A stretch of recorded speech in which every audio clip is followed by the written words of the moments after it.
So here we have the three basic different blues Class A's that you're gonna find. So this would be considered an officer's because it has the what are these called? Like the shoulder lapel. And so these two over here are both gonna be those. And then this one actually doesn't, but we can just fix that with some Velcro, so that doesn't really bother us. So this one's gonna be your typical Air Force uniform, and you can tell because of the buttons that it does have, and they're just gonna be a little bit different in the material that they're made out of. This one here is actually the Civil Air Patrol one. This one here is the Civil Air Patrol one, and this is what the buttons for those look like. This one's gonna be very similar to the next, but this one just has a little bit of a different button. This button looks almost identical to the last one, except this one's gonna be for the JROTC uniform. And you can see here that it has the JROTC patch on this arm and on this arm. If you do come across a JROTC uniform, feel free to wear those because they are in regs for the most part. So these down here are gonna have these kind of pockets and they don't have any flaps over them. Same with this one over here. Now this one of the Air Force style uniform is gonna have these pocket flaps, which aren't actually pockets. Joke's on us, I know, because you can't actually put anything in them and they're totally not useful.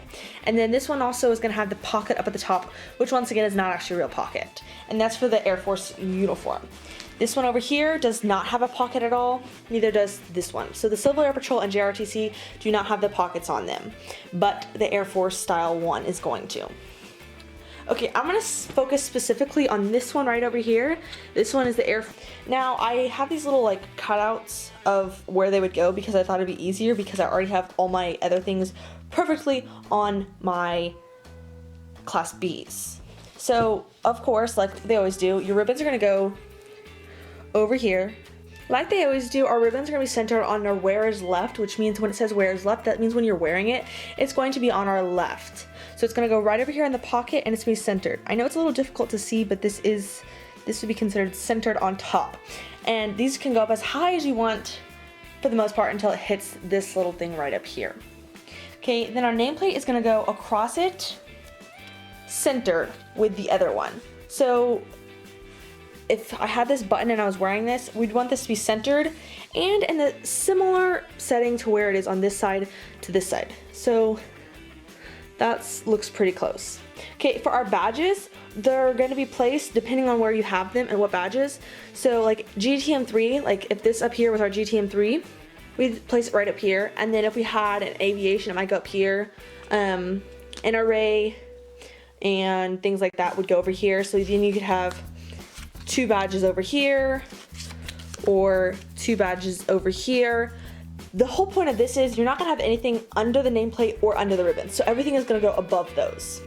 Now here I have a cord. A cord is gonna be just like it would be with any other uniform. You're just gonna slip it on your wearers, and if you're an NCO, it's just gonna have to like hang over like on the side and just like hang it right over there.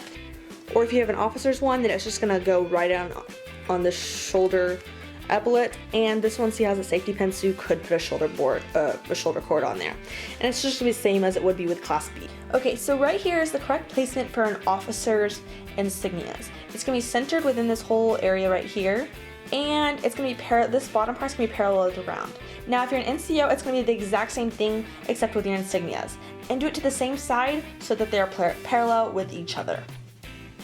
If you're an officer, you're gonna be wearing your shoulder boards, and there'll be a video out shortly on how to put those on and a little bit more about those. Okay, so of course you're going to be wearing your tie, so you need to be wearing long sleeve or just long sleeve the blue shirt, but if you don't have that, just go ahead and wear your short sleeve because it works just the same, and then you can be wearing your tie. It's mandatory to be wearing this under. Okay guys, so just a few things that I didn't cover in this video. If you are an airman, you're not going to wear any insignias at all. No more than 4 badges at a time, and everything that I said here can be found in chapter 4 of 39-1, and I'll have a bunch of links below to some uniform guides below. And so there's two different things. There's the semi-formal and then there's the Class A's.